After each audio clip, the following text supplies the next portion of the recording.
You've been left out. Deliberately. Quietly. The group chat goes silent when you enter. The plans were made without you. And it stings, because you did nothing wrong. But Machiavelli would tell you to stop grieving and start paying attention. Because exclusion is not always rejection.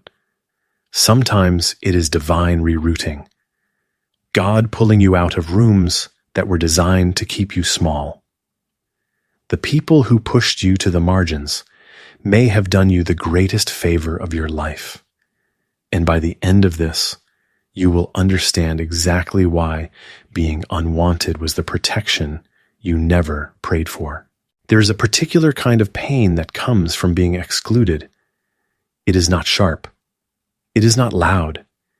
It sits in the chest like a stone you cannot name. And the reason it hurts so deeply is that exclusion does not attack what you do. It attacks what you are. When someone criticizes your work, you can improve. When someone disagrees with your opinion, you can argue. But when a group simply decides that you do not belong, there is nothing to fix. There is only the silence where your place used to be. Most people respond to this pain in one of two ways. They either shrink themselves, becoming smaller, quieter, more agreeable, hoping that if they take up less space, the group will let them back in. Or they harden, they build walls, they tell themselves they do not care. Both responses share the same root. Both assume that the exclusion is a verdict, that being left out means something is fundamentally wrong with you. But 5 centuries ago, a man who understood power better than almost anyone in history saw exclusion from an entirely different angle. His name was Niccolò Machiavelli, and what he discovered about being cast out would change how you understand every closed door you have ever stood in front of. In 1513, Machiavelli was stripped of his position, accused of conspiracy, imprisoned and tortured. The man who had served Florence at the highest levels of diplomacy was cast out, not because he had failed, but because the political winds had shifted. The Medici family returned to power, and everyone who had been part of the old order became dangerous simply by existing. Machiavelli's competence, his intelligence, his years of loyal service, none of it mattered. The new circle needed loyalty to them, not ability. And so one of the most brilliant political minds in history was sent to a small farm outside the city. He spent his days chopping wood and arguing with local merchants over trivial matters. At night, he would change into his formal robes, the clothes he once wore in the halls of power, and sit alone at his desk. It was there, in exile, that he wrote The Prince, the book that would define political philosophy for the next 500 years, the book that could never have been written from inside the circle. This is not a coincidence. This is the pattern. Here is what Machiavelli understood about exclusion that most people never grasp. Groups do not exclude people for being weak. They exclude people who threaten the equilibrium. Every social circle operates on an unspoken agreement. There are roles. There are hierarchies. There are invisible rules about who is allowed to be how much. And when someone enters who does not fit neatly into an available role, when their presence disrupts the distribution of attention, status, or comfort, the group does not announce this. It simply begins to close. Machiavelli observed this mechanism operating at every level of human society, in courts, in churches, in families, in friendships.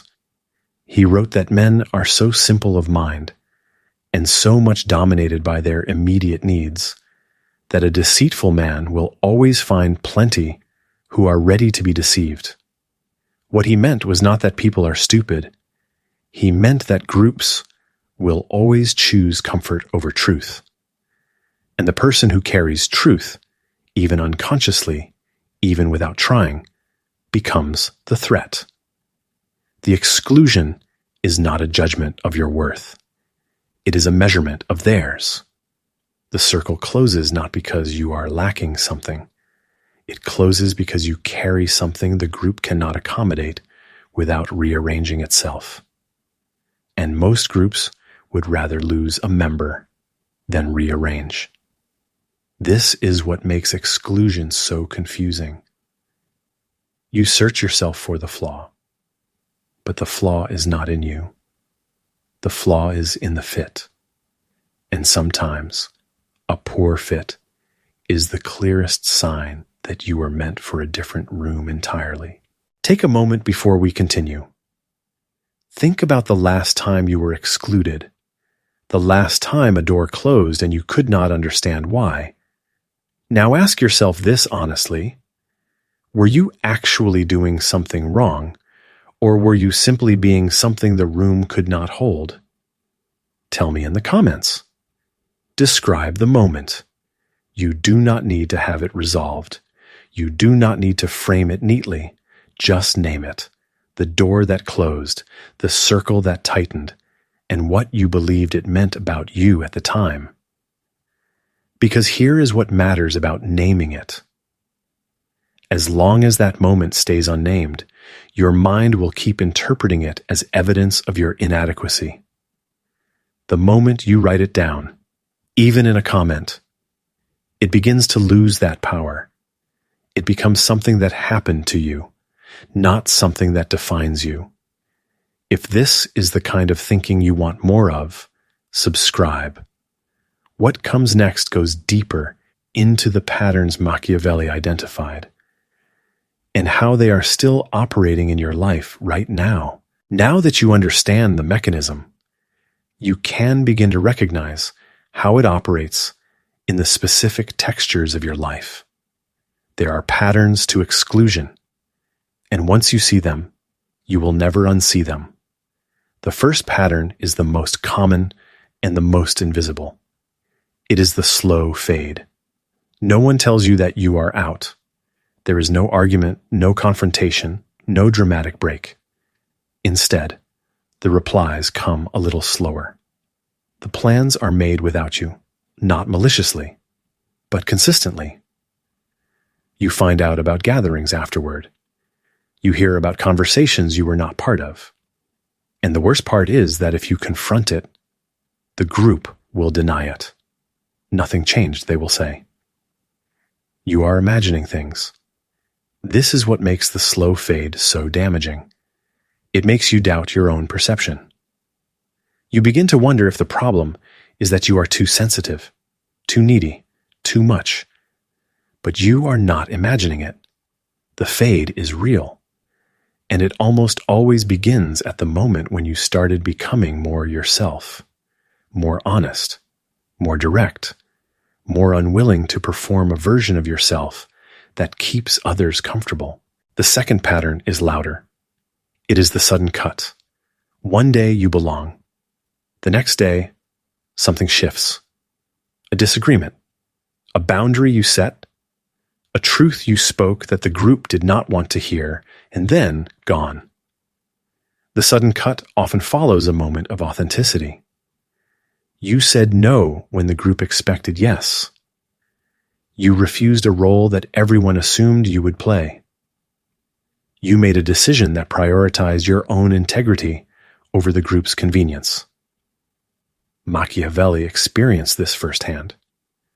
His loyalty to the Republic, his refusal to simply bend toward whichever family held power. This is what cost him his position. He did not betray anyone. He simply refused to pretend. And the group punished him, not for a crime, but for an inconvenience. The third pattern is the quietest and the most difficult to admit. It is the exclusion that happens when you outgrow the group. Not because you became arrogant, not because you changed in some negative way, but because you kept growing. and the group stopped. This is the loneliest form of exclusion because there is no villain. No one did anything wrong. The people you once connected with still care about the same things they always did. But you do not. Your questions changed. Your tolerance for superficiality shrank. The conversations that once filled you now drain you. And so, you find yourself standing at the edge of a circle that still technically includes you, but no longer feels like home. This is not a betrayal. This is not ingratitude. This is the natural cost of becoming more of who you actually are. There is one more pattern that deserves naming: the exclusion that comes from refusing to participate in what the group pretends not to see. Every group has its silent agreements. The things no one says aloud, the dynamics everyone tolerates, the person everyone enables, the truth everyone avoids. When you refuse to participate in that silence, when your presence alone makes the unspoken visible, you become the problem, not because you said anything, but because you see. And people who see what others have agreed not to see are always the first to be removed. Machiavelli wrote that the first method for estimating the intelligence of a ruler is to look at the men he has around him. The reverse is also true. You can estimate the health of any group by looking at who they have excluded. If they have pushed out the honest ones, the perceptive ones, the ones who refuse to pretend, that tells you everything about the group, and nothing about the ones who were pushed out. Now we arrive at the part of this story that changes everything. Because up to this point you may be thinking, fine. Exclusion is not always my fault, but it still hurts, and you are right. Understanding the mechanism does not remove the pain. But understanding what happens after the exclusion, that is where the real shift begins. Return to Machiavelli and his farmhouse, stripped of title, stripped of influence, stripped of the identity he had built over decades. By every external measure, his life was over. But something happened in that exile that could not have happened inside the court. Without the constant noise of political maneuvering, without the need to perform, without the audience, Machiavelli began to think clearly for the first time. He wrote letters describing his evenings, how he would enter his study, put on his formal robes, and commune with the great minds of antiquity. He said that in those hours, he did not feel his poverty. He did not feel his exile. He felt, for the first time, that he was in conversation with something larger than himself. This is what exile gave him. Not punishment, not emptiness, but the silence in which his deepest work could finally emerge. If this reframe has shifted something in how you see your own experience of being left out, a like puts it in front of someone else who is standing outside a closed door right now, wondering what is wrong with them. Nothing is wrong with them. And they need to hear that. Exclusion is not always an ending. Sometimes it is a redirection. When a door closes, the ego immediately tells you that something has been taken from you. But the deeper part of yourself, the part that some call the soul, that some call God, that Jung called the self, that part sees the closed door differently. It sees a path that was no longer yours, being gently removed so that you stop walking down it. Think about it honestly. How many times in your life has a closed door, a rejection, an exclusion, a loss, eventually led you somewhere better? Not immediately, not painlessly, but eventually. The relationship that ended and freed you to become who you actually were. The job you lost that forced you into work that mattered more. The group that excluded you, that's made space for the people who would actually see you. Machiavelli could not have written The Prince from inside the Florentine court. The noise would have drowned it. The politics would have diluted it. The need to please would have censored it. Only exile gave him the freedom to write what he truly saw. And only your exclusion, as painful as it is, may be giving you the freedom to become what you truly are. This is not about pretending that exclusion feels good. It does not. This is about recognizing a pattern that operates beneath the surface of human experience. The pattern is this: the things that grow, you often begin by isolating you. The seed must be buried in darkness before it can break toward the light. The caterpillar must dissolve entirely before the butterfly can form. And the person you are becoming often requires the destruction of the circle that held the person you used to be. Jung called this process individuation, the journey of becoming whole. And he was very clear that individuation always involves a separation from the collective. Not because community is bad, but because the version of yourself that the group approved of was never the whole you. It was only the part of you that the group could use. When the group excludes you, it is often because the whole you is beginning to emerge. And the whole you does not fit in a space that was designed for a fraction. This is what God, or life, or the self, is protecting when a door closes. Not your comfort, not your belonging, but your becoming. So what do you do when you find yourself on the outside? The first practice is the hardest one, and it is this: do not immediately try to get back in. The ego will scream at you to fix this, to apologize, to shrink, to change, to perform whatever version of yourself the group wants in order to be let back inside. Resist that impulse, not forever, but long enough to ask one question: do I actually want to be in that room, or do I just want the pain of exclusion to stop? These are two very different things, and most people never separate them. They fight to get back into rooms they do not even want to be in, simply because being outside hurts. Sit with the closed door. Let the pain exist without rushing to solve it. And notice what begins to emerge in the silence. Often, what emerges is not grief for the group. It is relief. A quiet recognition that you had been performing for a long time, and you are tired. The second practice is learning to read exclusion as information rather than as a verdict. When a door closes, do not ask, "What is wrong with me?" Ask instead, "What is this door protecting me from? And what is it redirecting me toward?" This requires a fundamental shift in how you interpret rejection. The ego sees every exclusion as a subtraction, something taken from you.